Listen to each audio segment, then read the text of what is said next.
আসসালামু আলাইকুম। প্রিয় দর্শক, আজ সকালে ঘুম থেকে ওঠার পরই আমার খুব প্রিয় এবং সিনিয়র একজন সাংবাদিক আমাকে ফোন করলেন এবং তিনি বললেন যে আমি জানি কি না যে মুক্তিযুদ্ধের সংজ্ঞায় একটা পরিবর্তন আনা হয়েছে। এবং তিনি এটাও বললেন যে বঙ্গবন্ধু শেখ মুজিবুর রহমান, তাজউদ্দিন আহমেদ, সৈয়দ নজরুল ইসলাম এরা নাকি আর মুক্তিযোদ্ধা থাকছেন না, সহযোগী মুক্তিযোদ্ধা হয়ে যাচ্ছেন। তো কথাটা শুনে আমার কাছে আমি একটু বিস্মিতই হলাম যে এটা কিভাবে সম্ভব। আমার কাছে প্রথম যেটা মনে হলো যে বঙ্গবন্ধু অথবা তাজউদ্দিন আহমেদ কিংবা সৈয়দ নজরুল ইসলাম এদেরকে আপনি মুক্তিযোদ্ধা নামে অভিহিত করবেন কি করবেন না, সে আলোচনার পূর্বে আমার প্রশ্ন হচ্ছে এই ডেফিনেশন চেঞ্জ করাটা এই মুহূর্তে জরুরি কেন? ওনারা মনে করেন না, আমি তো এটা অনেক শুনেছি, এই উপদেশটা যখন নাহিদ ইসলাম ছিলেন উনি স্পষ্ট বলেছেন উনি বঙ্গবন্ধুকে জাতির পিতা মানেন না। তা মানেন না, এটা ওনার ইচ্ছা, উনি নাও মানতে পারেন। আমাদের সংবিধান মানতে হয়, তো ওনার বিরুদ্ধে সংবিধান বিরুদ্ধে কোনো মামলা তো হয়নি। আরেক উপদেষ্টা মাহফুজ আলম শপথ নেওয়ার 10 মিনিটের মধ্যে বললেন যে বঙ্গভবন থেকে বঙ্গবন্ধুর ছবি নামাতে হবে, ওইটাও সংবিধান বিরোধী কাজ, তো উনি করলেন। আমাদের এখানে যারা সংবিধানের রক্ষক হিসেবে যারা আছেন, আমরা জানি সংবিধানের রক্ষক হলো আদালত, supreme court, high court, supreme court, হলো সংবিধানের রক্ষক। আমাদের যারা রক্ষক আছেন এদের মেরুদণ্ড আদৌ আছে কিনা আমি জানি না। তারা তো প্রশ্নটা করতে পারতেন, যতক্ষণ পর্যন্ত আপনি সংবিধানটাকে বাতিল না করবেন, স্থগিত না করবেন, ততক্ষণ পর্যন্ত সংবিধানের প্রত্যেকটা জিনিস আপনাকে মানতে হবে। আমি দেখিনি কোনো বিচারকের সেই মেরুদণ্ড আছে, তারা সংবিধানের রক্ষক হয়ে বসে আছেন। আমাদের সংবিধানে এখনও যা আছে সেই সংবিধানে কিন্তু এগুলো আছে যে যারা সংবিধানই মানে না তাদের দ্বারা যে কোনো কিছু করা সম্ভব। তারা যদি কালকে ঘোষণা করে দেয় এই দেশে জাতির পিতা গোলাম আজম যদি ঘোষণা করে দেয় যে সমস্ত লোককে যুদ্ধ অপরাধের মামলায় অথবা মানবতা বিরোধী মামলায় ফাঁসি দেওয়া হয়েছে তারা সবাই বীরুত্তম, যদি ঘোষণা দিয়ে দেয়, প্রতিবাদ করার কেউ নেই তো। সেই বিচারটাও তো ঠিক হয়নি, আমি কিন্তু অস্বীকার করি না যে মানবতা বিরোধী মামলা যেটা হয়েছে, যে বিচার হয়েছে, এই বিচারে অনেক ঘাটতি আছে, সেটা নিয়ে আপনি আলোচনা করেন, আমার কোনো আপত্তি নেই। কিন্তু তাদের যুদ্ধ অপরাধ যদি কিছু থেকে থাকে সেটাকে অস্বীকার করা তো কোনো নাই, যুক্তি নাই। কিন্তু এটাও হতে পারে, এখন হলে কিছু করার নেই। কারণ এখন একটা মানবতা বিরোধী একটা ট্রাইব্যুনাল আছে, এই ট্রাইব্যুনালে যিনি চিফ প্রসিকিউটর উনি কিন্তু আবার ওনাদের পক্ষের উকিল ছিলেন। তো বাংলাদেশে এটা হচ্ছে, এটা হওয়া সম্ভব। কারণ এখন যারা নাকি 71-এ পরাজিত তারাই এখন বিজয়ী, বিজয়ীভাবে দেশের নানা ধরনের কথাবার্তা বলছেন। যাক, সেটা অন্য প্রসঙ্গ, ওই প্রসঙ্গে বেশি দূর যাব না আমি। কিন্তু আমি ওই প্রশ্নটাই করছি যে এই মুহূর্তে সংজ্ঞাটা পরিবর্তনের প্রয়োজনটা দেখা দিল কেন? এটা কি খুব জরুরি কাজ? সংস্কারের জন্য এটা কি খুব জরুরি কাজ? দেখুন, কিছুক্ষণ পরে আমরা জানতে পারলাম যে না, এ ধরনের কোনো অধ্যাদেশ জারি হয়নি। অধ্যাদেশে মুক্তিযুদ্ধের সংজ্ঞাটা তারা নতুন করে নির্ধারণ করেছে এবং সেই যে নির্ধারণ করেছে সেই নতুন সংজ্ঞায় মুজিবনগর সরকারে যারা ছিলেন প্রত্যেককে মুক্তিযোদ্ধা হিসেবে গণ্য করা হয়েছে। তো বঙ্গবন্ধু মুজিবনগর সরকারের প্রেসিডেন্ট ছিলেন, সৈয়দ নজরুল ইসলাম ভাইস প্রেসিডেন্ট ছিলেন, তাজউদ্দিন আহমেদ আপনার প্রাইম মিনিস্টার ছিলেন, অথবা এই সরকারে যারা ছিলেন মনসুর আলী অথবা খন্দকার মুস্তাক আহমেদ, সবাই মুক্তিযোদ্ধা। এটা অস্বীকার করার তারা করছে না, নতুন সংজ্ঞায় তাদেরকে মুক্তিযোদ্ধা হিসাবে সংজ্ঞায়িত করা হয়েছে। এবং আরও অনেককে যারা সহযোগী মুক্তিযুদ্ধ বলেছে, যারা বিদেশে বসে মুক্তিযুদ্ধের সহযোগিতা করেছে, মুক্তিযুদ্ধের জন্য প্রচারণা চালিয়েছে, অথবা যারা নাকি আপনার পশ্চিমবঙ্গে বসে আমাদের স্বাধীন বাংলা বেতার কেন্দ্র চালিয়েছে, তারা বিভিন্ন ক্ষেত্রে যারা মুক্তিযুদ্ধে সহযোগিতা করেছে তাদেরকে সহযোগী মুক্তিযোদ্ধা হিসাবে সংজ্ঞায়িত করা হয়েছে। তো এই সমস্ত সংজ্ঞায়িত করার ক্ষেত্রে কোনটা ভালো কোনটা মন্দ এটা নিয়ে দীর্ঘ আলোচনা হতে পারে, সেই আলোচনায় আমি এখন আর যাব না। কারণ তার চেয়ে গুরুত্বপূর্ণ আলোচনা আমার কাছে সেটা হলো এই সংজ্ঞাটা এই মুহূর্তে পরিবর্তন করার প্রয়োজন হলো কেন, এটা এই মুহূর্তে জরুরি ছিল কেন, এটা আমি জানতে চাই। এটা কি কেবলই একটা বিতর্ক তৈরি ছাড়া আর কোনো লাভ করবে জাতির জন্য? আসুন সে আলোচনায় যাওয়ার আগে আমি বরং মুক্তিযোদ্ধার নতুন সংজ্ঞায় কি বলা হয়েছে এটুকু আপনাদের একটু পড়ে শোনাই গ্যাজেট থেকে।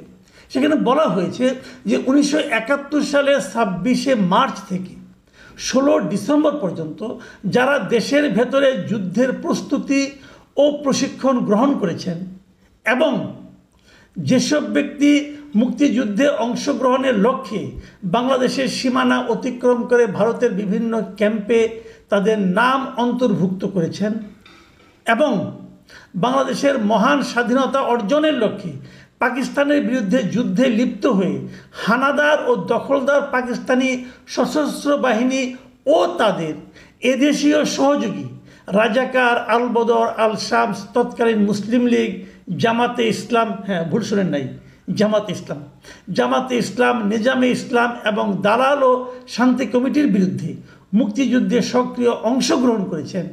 এরূপ সব বেসামরিক নাগরিক ওই সময়ে যাদের বয়স সরকার নির্ধারিত সর্বনিম্ন বয়সের মধ্যে ছিল তারা বীর মুক্তিযোদ্ধা হিসেবে অন্তর্ভুক্ত হবেন। আর এর পাশাপাশি সশস্ত্র বাহিনী, ইস্ট পাকিস্তান রাইফেলস, পুলিশ বাহিনী, মুক্তি বাহিনী, প্রবাসী এবং বাংলাদেশ সরকার, মুজিবনগর সরকার ও সেই সরকারের স্বীকৃত অন্যান্য বাহিনী, নৌ কমান্ডো, কিলো ফোর্স, আনসার সদস্যরাও বীর মুক্তিযোদ্ধা হিসেবে অন্তর্ভুক্ত হবেন। খুবই কনফিউজিং ডেফিনেশন। এটার মধ্যে অনেকেই বেরিয়ে যাবেন, অনেকেই ঢুকে পড়বেন, যাক সেটা নিয়ে তারা ভাববেন। আমি এখানে গেলে দুটো জিনিস ধরেছি। একটা হলো যে তারা যুদ্ধ করেছে কার বিরুদ্ধে? পাক বাহিনী এবং এদেশি যা ছিল সহযোগী রাজাকার, আল বদর, আল শামস, তৎকালীন মুসলিম লীগ, জামায়াতে ইসলামী, নিজামে ইসলামী, এদের বিরুদ্ধে যুদ্ধ করেছিল। তার মানে এখানে কিন্তু ক্লিয়ারলি বলে দেওয়া হয়েছে পক্ষ ছিল দুটো, একটা মুক্তি বাহিনী আর একটা ছিল এই সহযোগী শক্তিরা পাক বাহিনীর সঙ্গে। তাদের মধ্যে জামাত ইসলাম আছে, মুসলিম লীগ আছে, নিজাম ইসলাম আছে। এই তিনটা পার্টি এখনও এক্সিস্ট করে। এই তিনটা পার্টির তারা ছিল কি মুক্তিযুদ্ধের বিরোধী শক্তি। এই জিনিসটা আমি মনে করি এটা খুব একটা ইম্পর্টেন্ট দলিল, মানে সরকারি দলিলে এটা প্রমাণ করা হলো যে এরা মুক্তিযুদ্ধের বিরোধী শক্তি। আমি মনে করি আগামীতে এই দলিলটা অনেকেরই কাজে লাগবে। এই বিষয়ে জামাত ইসলামীর রিয়েকশন আমি আশা করি দু একদিনের মধ্যে সেটাও জানতে পারবো। এটা জানাটা কিন্তু জরুরি। আবার আরেক জায়গায় বলা হয়েছে যে তারা মুক্তিযুদ্ধকে সংজ্ঞায়িত করছে, মুক্তিযুদ্ধ জিনিসটা কি সেই সংজ্ঞায় তারা বলেছে যে 1971 সালের 26শে মার্চ থেকে 16 ডিসেম্বর পর্যন্ত একটি স্বাধীন গণতান্ত্রিক রাষ্ট্র হিসাবে বাংলাদেশের জনগণের জন্য সাম্য, মানবিক মর্যাদা ও সামাজিক ন্যায় বিচার প্রতিষ্ঠার আকাঙ্ক্ষায় হানাদার, দখলদার পাকিস্তানি সশস্ত্র বাহিনী এবং তাদের সহযোগী রাজাকার, আল বদর, আল শামস, মুসলিম লীগ, জামাতে ইসলামী, নিজামে ইসলাম এবং দালাল ও শান্তি কমিটির বিরুদ্ধে পরিচালিত যুদ্ধ, মানে এদের বিরুদ্ধে যে যুদ্ধটা পরিচালিত হয়েছিল কী লক্ষ্যে? যে জনগণের জন্য সাম্য, মানবিক মর্যাদা ও সামাজিক ন্যায় বিচার প্রতিষ্ঠার আকাঙ্ক্ষায় তাদেরকে মুক্তিযুদ্ধ বলা যাবে। এই যে লক্ষ্যগুলি বলা হয়েছে, জনগণের জন্য সাম্য, মানবিক মর্যাদা, সামাজিক ন্যায় বিচার প্রতিষ্ঠার আকাঙ্ক্ষা, ভাই এটা কোথায় পাইলেন? এই অন্তর্বর্তী সরকারের কাছে আমার প্রশ্ন, এটা আপনি কোথায় পাইলেন? ওই সময় যারা মুক্তিযুদ্ধ করেছেন তারা কি এই সাম্য, মানবিক মর্যাদা ও সামাজিক ন্যায় বিচার প্রতিষ্ঠা এই শব্দগুলোর সঙ্গে পরিচিত ছিলেন? হয়তো একই অর্থ বহন করে। সাম্য, তখন তারা বলতো সমাজতন্ত্রের সেই কনসেপ্টটা সঠিক কি বেঠিক এটা তবে পরে প্রমাণিত হয়েছে। কিন্তু যুদ্ধ যখন শুরু হয়েছে, যুদ্ধ যখন চলছিল, তখন সবার হৃদয়ে কিন্তু গণতন্ত্র, জাতীয়তাবাদ, সমাজতন্ত্র এবং ধর্ম নিরপেক্ষতার কথাই উচ্চারিত হয়েছিল। তখন সবাই এই কথাগুলি বলেছিল। আপনি কোথায় পেলেন রে ভাই? আমি ডক্টর ইউনূসকে জিজ্ঞাসা করতে চাই, ভাই আপনি তো মুক্তিযোদ্ধা ছিলেন না, আপনার গোষ্ঠীর মধ্যে কে কে মুক্তিযুদ্ধ করছে সেটাও আমি জানি না, আপনার উপদেষ্টা পরিষদের মধ্যে কয়জন মুক্তিযুদ্ধ করছে সেটাও আমি জানি না। আপনারা এখন যে সমস্ত কর্মকাণ্ড করছেন, যদি মুক্তিযুদ্ধ করেও থাকেন কেউ, তার বর্তমানে যে কর্মকাণ্ড, সেই কর্মকাণ্ডের মাধ্যমে উনি নিজেকে আর মুক্তিযোদ্ধার ওই চেতনা ধারণ করেন বলে আমার কাছে মনে হয় না। আপনি কোথায় পেলেন যে এই আকাঙ্ক্ষায় তারা মুক্তিযুদ্ধ করেছে? মানে এই আকাঙ্ক্ষায় যারা যুদ্ধ করেনি তারা ওটাই তার মুক্তিযুদ্ধ ছিল না? আমি তো বলবো মুক্তিযুদ্ধ হয়েছিল গণতন্ত্র, জাতীয়তাবাদ, সমাজতন্ত্র এবং ধর্মনিরপেক্ষতার কথা বলে। পাকিস্তান তখন ইসলামী ভাবধারার কথা বলেছিল জাতীয় ঐক্যের পেছনে ইসলাম একটা গুরুত্বপূর্ণ বিষয়। মুক্তিযুদ্ধ হয়েছিল এই ধারণার বিপরীতে। তারা বলেছিল যুদ্ধ হচ্ছে বাঙালি জাতীয়তাবাদের চেতনায়, সমাজতন্ত্রের চেতনায়, গণতন্ত্রের চেতনায় এবং ধর্মনিরপেক্ষতার চেতনায়।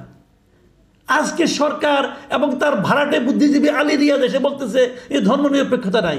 হতে পারে আজকের বাস্তবতা, এটা আমার কোনো সমস্যা নাই, এটা আজকের বাস্তবতা হতে পারে। কিন্তু ৭১-এর বাস্তবতা কি ছিল? মুক্তিযুদ্ধ তো ৭১-এ হয়েছে, এটা তো আজকে হয়নি। কিন্তু ৭১-এর বাস্তবতা যে আদর্শকে বুকে নিয়ে মুক্তিযুদ্ধ হয়েছে, সে আদর্শকে চেঞ্জ করার আপনি কে? এরা কারা? এই এলিয়েনগুলো কারা? এরা এই দেশটাকে কোথায় নিয়ে যেতে চায়? আমার বুঝে আসে না।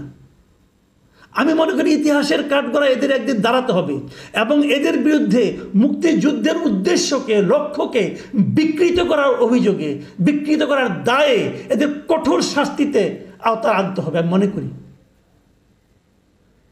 আপনি আগে সব বাদ দেন রে ভাই, আপনি গেলে আবার এই কথাটুকু বলেন। কোথায় পেলেন আপনি? কোথায় পেলেন যে ধর্মনিরপেক্ষতা তখন ছিল না? মুক্তিযুদ্ধ হয়েছিল কোন আলোকে, কোন লক্ষ্যে? আমার মাঝে মাঝে মনে হয় দেশটা আসলে কোন দিকে যাচ্ছে। আমি খুব হতাশ হই যখন দেখি এ ধরনের কিছু লোক দেশের দায়িত্ব পেয়ে গেছে, দেশ পরিচালনার দায়িত্ব পেয়ে গেছে, যারা নাকি প্রকাশ্যে এবং সুপরিকল্পিতভাবে এদেশের মুক্তিযুদ্ধের যে মহান আদর্শ তাকে ধ্বংস করার জন্য উঠে পড়ে লেগেছে। প্রিয় দর্শক, আমি আর কী বলবো? আপনারা ভাবুন দেশ কোন দিকে যাচ্ছে, যাদেরকে আমরা দায়িত্ব দিয়েছি তারা দেশটাকে কোন দিকে নিয়ে যাচ্ছে।